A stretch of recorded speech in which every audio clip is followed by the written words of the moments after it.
नमस्कार, आप देख रहे हैं एनबी न्यूज। आपके साथ मैं हूं पूजा परमार। शुरुआत करते हैं खबरें सुपरफास्ट की।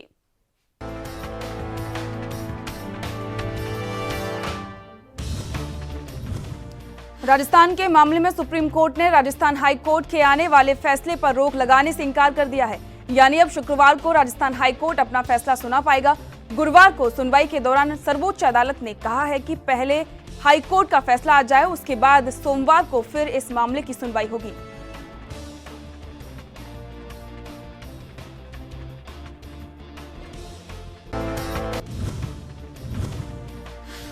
वहीं इससे पहले कोर्ट में स्पीकर सीपी जोशी का पक्ष रख रहे वकील कपिल सिब्बल ने कहा था कि न्यायालय निर्णय का समय बढ़ाने के लिए स्पीकर को निर्देश नहीं दे सकता जब तक अंतिम निर्णय स्पीकर की ओर से नहीं लिया जाता है। कपिल सिब्बल ने दलील दी कि हाईकोर्ट के फैसले को रद्द किया जाए।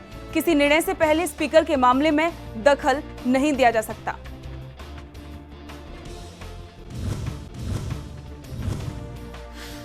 दरअसल विधानसभा स्पीकर सीपी जोशी की दलील है कि सभी उन्होंने विधायकों को सिर्फ नोटिस दिया है, कोई फैसला नहीं लिया है। ऐसे में अदालत की ओर से स्पीकर के कामकाज में दखल नहीं दिया जा सकता है।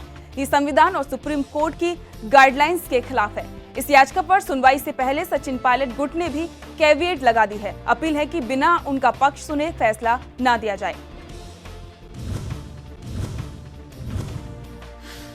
प्रधानमंत्री नरेंद्र मोदी ने मणिपुर को एक नई सौगात दी है, जिसमें हर घर जल मिशन के तहत यहां पर वाटर सप्लाई प्रोजेक्ट की आधारशिला रखी गई है। इस दौरान अपने संबोधन में प्रधानमंत्री नरेंद्र मोदी ने कहा कि कोरोना संकट काल में भी देश रुका नहीं है, देश थमा नहीं है और देश थका नहीं है। जब तक वैक्सीन नहीं आती है, हमें मजबूती से लड़ते रहना है।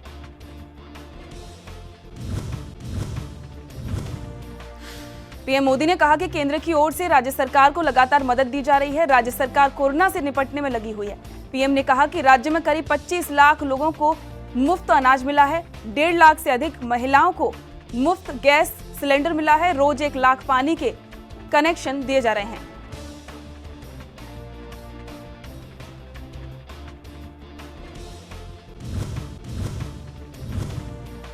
वहीं अपने संबोधन में पीएम मोदी ने भरोसा जताया कि पूर्वोत्तर में बाढ़ प्रभावित राज्यों को केंद्र की ओर से लगातार मदद दी जा रही है। पीएम ने कहा कि आज के जल प्रोजेक्ट से सिर्फ आज ही नहीं बल्कि भविष्य की पीढ़ी को भी फायदा होने वाला है।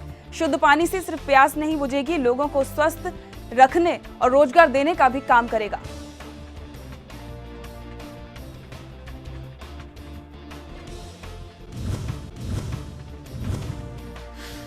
तला कानून का मुद्दा एक बार फिर से खबरों में है। केंद्रीय अल्पसंख्यक कार्य मंत्री मुख्तार अब्बास नकवी ने बुधवार को कहा है कि मुस्लिम महिला विवाह अधिकार संरक्षण कानून बनने के बाद से देश में 3 तलाक की घटनाओं में 83% से ज्यादा की कमी आई है। वहीं जो मामले सामने आए हैं, सभी ने कानून के मुताबिक कार्रवाई की है।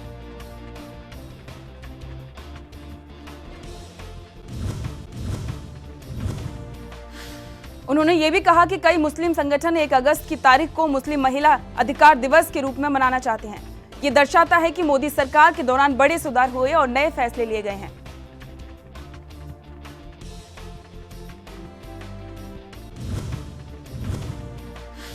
जाहिर है कि पिछले साल जुलाई महीने में ही संसद के दोनों सदनों से मुस्लिम महिला विवाह अधिकार संरक्षण विधेयक पारित हुआ था, जिसके बाद राष्ट्रपति रामनाथ कोविंद ने इस विधेयक को 1 अगस्त 2019 को मंजूरी दी थी।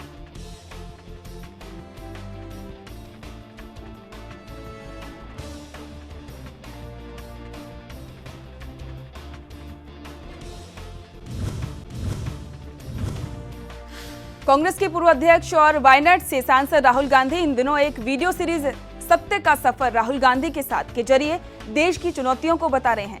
इस सीरीज की तीसरी कड़ी आज जारी की गई है, जिसमें राहुल गांधी ने प्रधानमंत्री नरेंद्र मोदी पर निशाना साधा है। उन्होंने कहा है कि पीएम मोदी इस समय सिर्फ अपनी इमेज बिल्डिंग करने में लगे हुए हैं।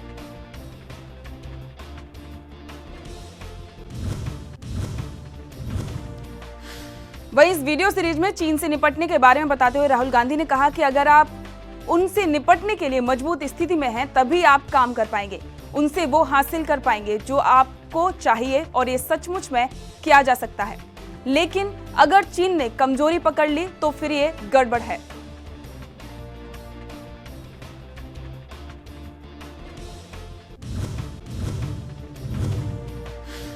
राहुल गांधी ने कहा कि आप बिना किसी दृष्टिकोण से चीन से निपट नहीं सकते हैं। मैं केवल राष्ट्रीय दृष्टिकोण की बात नहीं कर रहा हूं, मेरा मतलब अंतर्राष्ट्रीय दृष्टिकोण से भी है। बेल्ट एंड रोड ये धरती की प्रकृति को बदलने का प्रयास है। भारत को वैश्विक दृष्टिकोण अपनाना ही होगा। उन्होंने कहा कि बड़े स्तर पर सोचने से ही भारत की रक्षा की जा सकती है। चीन के साथ सीमा विवाद है और इसका हमें समाधान करना है, लेकिन हमें अपना तरीका बदलना होगा।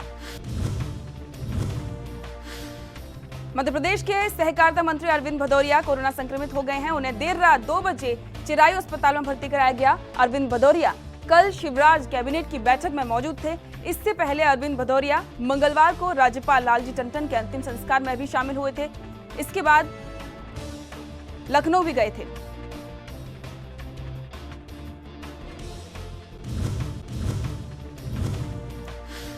वहीं सहकारिता मंत्री अरविंद भदौरिया ने बताया कि उन्हें कल गले में खराश महसूस हुई थी, जिसके बाद उन्होंने खुद का, गनर का, स्टाफ का और परिजनों का टेस्ट करवाया। सबकी रिपोर्ट नेगेटिव आई है, लेकिन उनकी कल रात पॉजिटिव रिपोर्ट आई है। फिलहाल मंत्री को भोपाल में भर्ती करवाया गया है।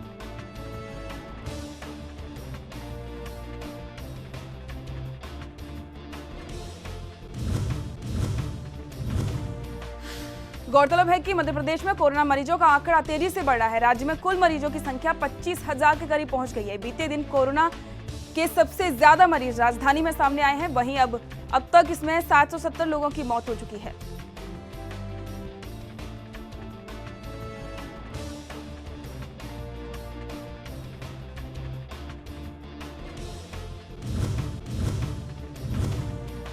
बीजेपी नेता और मध्य प्रदेश के कार्यकारी विधानसभा अध्यक्ष रामेश्वर शर्मा ने दावा किया है कि जल्द ही कोरोना का विनाश शुरू हो जाएगा। उनका कहना है कि राम मंदिर निर्माण शुरू होते ही कोरोना का नाश होना प्रारंभ हो जाएगा। दरअसल कोरोना संकट के बीच अयोध्या में इन दिनों राम मंदिर निर्माण की तैयारियां तेजी से चल रही हैं और अगले 5 तारीख को राम मंदिर का निर्माण कार्य शुरू होने जा रहा है। वहीं कार्यकारी विधानसभा अध्यक्ष रामेश्वर शर्मा ने कहा कि उस समय राम का अवतार राक्षसों का वध करने के लिए हुआ था और अब जैसे ही 5 तारीख को राम मंदिर का निर्माण कार्य शुरू होगा, वैसे ही कोरोना का नाश शुरू हो जाएगा। बता दें कि राम जन्मभूमि तीर्थ क्षेत्र ट्रस्ट ने 5 अगस्त को भूमि पूजन कार्यक्रम में प्रधानमंत्री नरेंद्र मोदी को शामिल होने के लिए निमंत्रण भेजा है।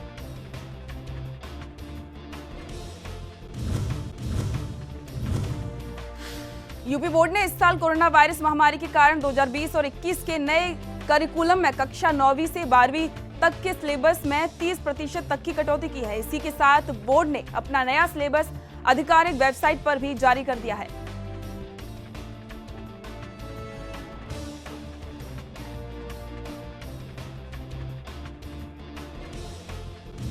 यूपी बोर्ड का कहना है कि जो विषय छोड़ दिए गए हैं उनका चयन सावधानीपूर्वक किया गया है। हमारा उद्देश्य सिलेबस को कम करना है। देश के अन्य शिक्षा बोर्डों ने अपने सिलेबस में कटौती की है। उन्हीं को देखते हुए यूपी बोर्ड ने भी ये फैसला लिया है ताकि इस महामारी के दौर में छात्रों को अतिरिक्त नुकसान ना पहुंचे।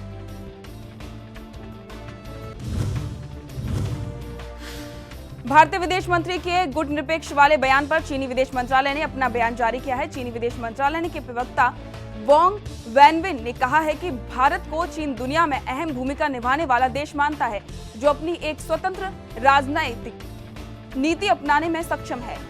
वैनविन ने कहा है कि भारत क्षेत्रीय शांति कायम करने और वैश्विक मामलों में सकारात्मक रोल अदा करने में सक्षम है। वैनविन का ये बयान विदेश मंत्री एस जयशंकर के उस बयान के बाद आया है जिसमें उन्होंने कहा कि भारत कभी भी अलायंस सिस्टम का हिस्सा नहीं होगा। जयशंकर ने सोमवार को एक वर्चुअल प्रोग्राम में कहा था कि गुटनिरपेक्ष होना अब पुरानी बात हो गई है, लेकिन भारत कभी किसी अलायंस सिस्टम का हिस्सा नहीं होगा।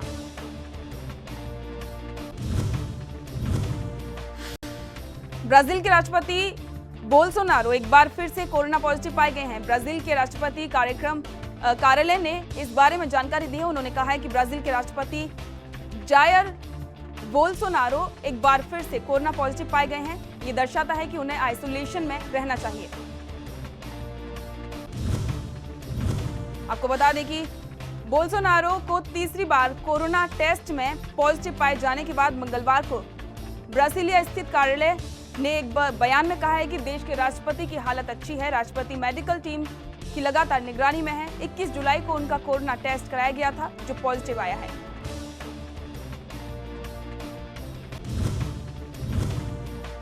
रिलायंस इंडस्ट्रीज के चेयरमैन मुकेश अंबानी की संपत्ति में एक बार फिर से इजाफा हुआ है और वे दुनिया के 5वें सबसे रईस कारोबारी बन गए हैं। फोर्ब्स की रियल टाइम नेटवर्थ के मुताबिक मुकेश अंबानी 75 अरब डॉलर यानी कि करीब 5.57 लाख करोड़ रुपए की संपत्ति के साथ 5वें पायदान पर है।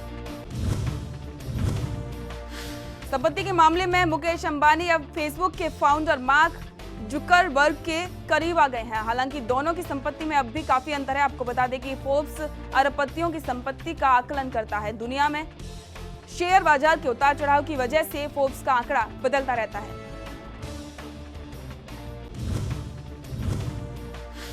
एयर इंडिया के कर्मचारियों के बुरे दिन खत्म नहीं हो रहे हैं। एक बार फिर से एयर इंडिया कर्मियों की सैलरी में कटौती की गई है। उसके मासिक भत्तों में 50% तक की कटौती कर दी गई है। पायलटों के भत्तों में भी 40% की भारी कटौती की गई है। वहीं एयर इंडिया के 22 जुलाई को जारी एक आंतरिक आदेश में एक कटौती की जानकारी दी गई है। इसमें कहा गया है कि 25,000 से मासिक ग्रॉस सैलरी पाने वाले कर्मचारियों के मासिक भत्ते की 50% तक की कटौती की जाएगी। वहीं आदेश के मुताबिक कर्मचारियों के बेसिक सैलरी, आइडिया और हाउस रेंट अलाउंस में कोई बदलाव नहीं किया जाएगा।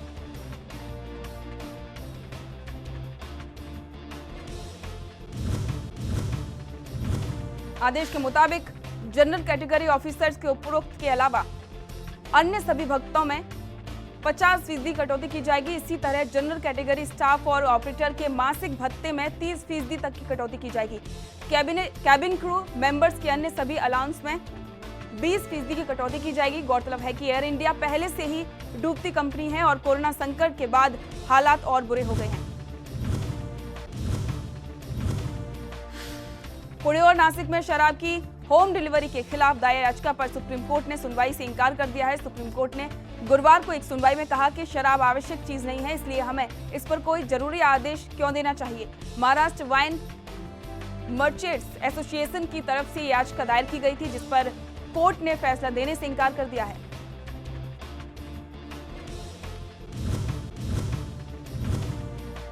झारखंड में कोरोना नियमों की अनदेखी और मास्क न पहनने पर 1 लाख रुपए का जुर्माना और 2 साल की जेल हो सकती है। झारखंड कैबिनेट ने गुरुवार को संक्रामक रोग अध्यादेश 2020 को पारित कर दिया है। इसमें कहा गया है कि सुरक्षा प्रोटोकॉल का उल्लंघन करने वाले और मास्क न पहनने वालों पर 1 लाख रुपए का जुर्माना लगाया जाएगा।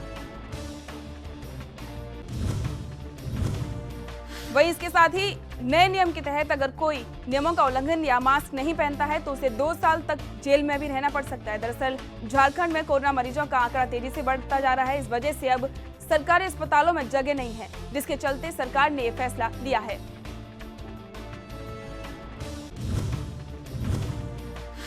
ट्रंप सरकार के ह्यूस्टन स्थित चीनी महावाणिज्य दूतावास बंद करने के आदेश के बाद चीन ने भी पलटवार की धमकी दी है। इस धमकी के जवाब में अमेरिकी राष्ट्रपति डोनाल्ड ट्रंप का बयान फिर से सामने आया है। उन्होंने कहा है कि चीन किसी और मुगालते में ना रहे। हम अमेरिका में चीन के अन्य कॉन्सुलेट भी बंद कर सकते हैं। ट्रंप के मुताबिक अमेरिका अब चीन से कुछ और डिप्लोमेटिक मिशन यानी दूतावास बंद करने जैसा सख्त कदम उठा सकता है। वही ट्रंप एडमिनिस्ट्रेशन ने ह्यूस्टन में चीनी कॉन्सुलेट शुक्रवार शाम 4 बजे तक बंद करने के आदेश दिए हैं। अमेरिकी विदेश विभाग की प्रवक्ता मॉर्गन ऑर्टागस ने कहा है कि अमेरिकी बौद्धिक संपदा और अपने नागरिकों की निजी जानकारी की सुरक्षा के लिए ह्यूस्टन स्थित चीनी वाणिज्यिक दूतावास को बंद करने का निर्णय लिया गया है। आरोप है कि चीन इस दूतावास के जरिए अमेरिकी में देश विरोधी गतिविधियां चला रहा था। भारत और चीन के बीच बॉर्डर पर हालात अभी भी ठीक नहीं हुए हैं।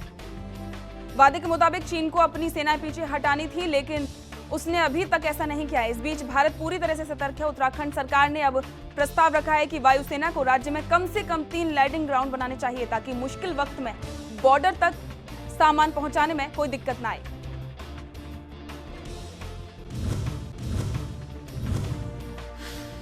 उत्तराखंड सरकार की ओर से कहा गया है कि भारतीय वायुसेना को चमोली, उत्तरकाशी और पिथौरागढ़ इलाके में 3 आधुनिक हवाई पट्टी बनानी चाहिए। इस बारे में पिछले साल की वायुसेना की ओर से अप्रोच किया गया था। अब राज्य के मुख्यमंत्री त्रिवेंद्र सिंह रावत ने इस बारे में रक्षा मंत्री राजनाथ सिंह को चिट्ठी लिखी है।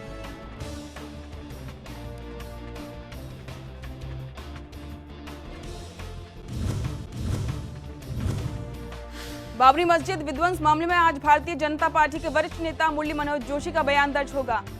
एमएम जोशी का बयान वीडियो कॉन्फ्रेंसिंग के जरिए दर्ज किया जाएगा। बीजेपी के वरिष्ठ नेता का बयान सीबीआई की विशेष अदालत में दर्ज किया जाएगा। सीआरपीसी की धारा 313 के तहत मुरली मनोहर जोशी अपना बयान जज के सामने दर्ज कराएंगे। वहीं इसके एक दिन बाद शुक्रवार को लालकृष्ण आडवाणी वीडियो कॉन्फ्रेंसिंग के जरिए सीबीआई की विशेष अदालत में अपना बयान दर्ज कराएंगे। सीबीआई की विशेष अदालत के जज एसके यादव ने इस मामले में दोनों नेताओं के बयान दर्ज कराने के लिए तारीख तय की है। इस मामले में उत्तर प्रदेश के तत्कालीन मुख्यमंत्री और राजस्थान के पूर्व राज्यपाल कल्याण सिंह और पूर्व केंद्रीय मंत्री उमा भारती के बयान पहले ही दर्ज किए जा चुके हैं। बता दें कि बाबरी विध्वंस मामले में अब तक 32 आरोपियों का बयान दर्ज किया जा चुका है। दरअसल सुप्रीम कोर्ट के आदेश के बाद सीबीआई की विशेष अदालत रोजाना इस मामले में सुनवाई कर रही है। 31 अगस्त तक मामले की सुनवाई पूरी करने के आदेश दिए गए हैं। गौरतलब है कि अयोध्या में 6 दिसंबर 1952 को कार सेवकों द्वारा बाबरी मस्जिद ढहा दी गई थी। इस मामले में लालकृष्ण आडवाणी, मुरली मनोहर जोशी, उमा भारती, कल्याण सिंह के खिलाफ मुकदमा चल रहा है। अयोध्या में राम मंदिर निर्माण के लिए की तारीख तय हो चुकी है। प्रधानमंत्री नरेंद्र मोदी 5 अगस्त को मंदिर की नींव रखेंगे। मुहूर्त के वक्त इस वक्त शंकराचार्य स्वरूपानंद सरस्वती ने सवाल खड़े किए। उन्होंने भूमि पूजन के तय वक्त को अशुभ घड़ी बताया है। शंकराचार्य ने मांग की है कि मंदिर निर्माण के लिए जनता की राय ली जाए।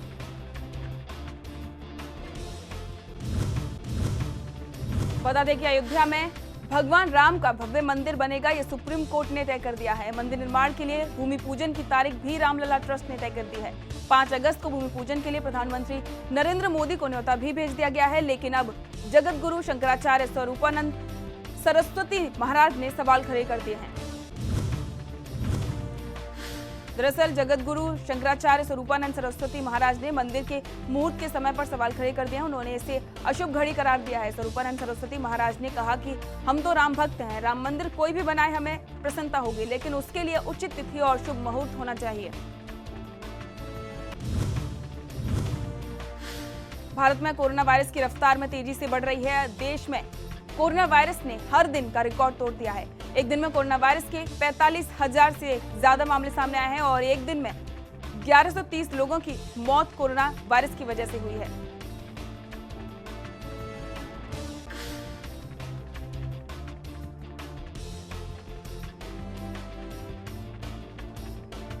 बीते 24 घंटे में कोरोना के भारत में 45,601 मामले सामने आने के बाद भारत में कुल संक्रमितों की संख्या 12,39,684 हो गई है। इनमें से 4,25,114 एक्टिव मामले हैं, जबकि एक दिन में 31,874 मरीज ठीक हुए हैं। इसी के साथ देश में ठीक होने वाले मरीजों की संख्या 7,84,266 हो गई है। वहीं भारत में कोरोना वायरस से मरने वालों की संख्या 29,890 हो गई है। महाराष्ट्र में भी पहली बार रिकॉर्ड तोड़ मामले सामने आए। महाराष्ट्र में कोरोना वायरस के 10,576 नए मामले सामने आए। इसी के साथ राज्य संक्रमितों की संख्या 3,37,607 हो गई है, जिनमें 1,36,980 एक्टिव मामले हैं, जबकि 1,87,669 मरीज ठीक हो चुके हैं। अब तक राज्य में 12,556 लोगों की मौत हो चुकी है। इसके अलावा तमिलनाडु में 5,848, दिल्ली में 1,227, गुजरात में 1,020, तेलंगाना में 1,555, उत्तर प्रदेश में 2,300, आंध्र प्रदेश में 6,045 और पश्चिम बंगाल में 2,291 नए मामले दर्ज किए गए हैं। आपको बता दें कि भारत में हर रोज बीते कुछ दिनों से कोरोना वायरस के 35,000 के आसपास मामले सामने आ रहे हैं और अब एक दिन में 45,000 से ज्यादा मामले सामने आए हैं, जो कि अब तक के सबसे ज्यादा मामले हैं। इसके अलावा एक दिन में 1130 लोगों की मौत का भी नया रिकॉर्ड बना है। भारत कोरोना संक्रमितों के मामले में तीसरा देश बन गया है। इस पर WHO की दक्षिण पूर्व एशिया की क्षेत्रीय निदेशक डॉक्टर पूनम क्षेत्रपाल सिंह ने स्थिति साफ की है। डॉक्टर पूनम का कहना है कि भारत बाकी देशों के मुकाबले कोरोना से लड़ने में सफल हुआ है। धीरे धीरे इस महामारी से लड़ने की क्षमता भी विकसित हो रही है। इसी के साथ उन्होंने कहा कि कोई नहीं जानता कि महामारी कब तक चलेगी, इसलिए अभी भी सभी को सावधानी बरतने की जरूरत है। कोरोना वायरस का संकट देश में लगातार बढ़ता ही जा रहा है। देश में अब तक 12 लाख से ज्यादा कोरोना वायरस के मरीजों की पुष्टि हो चुकी है। इस बीच मध्य प्रदेश के उज्जैन में मास्क पहनना अनिवार्य कर दिया गया है। बिना मास्क पहने लोगों को जेल भेजे जाने के आदेश दिए गए हैं।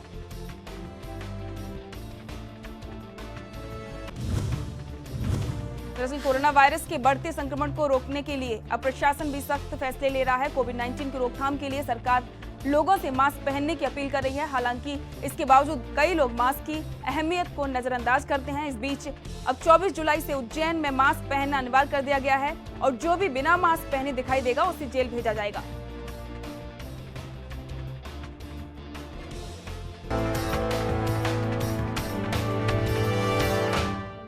इसी के साथ खबर सुपरफास्ट में फिलहाल इतना ही। देश दुनिया की तमाम खबरों को जानने के लिए देखते रहिए ANV न्यूज। नमस्कार।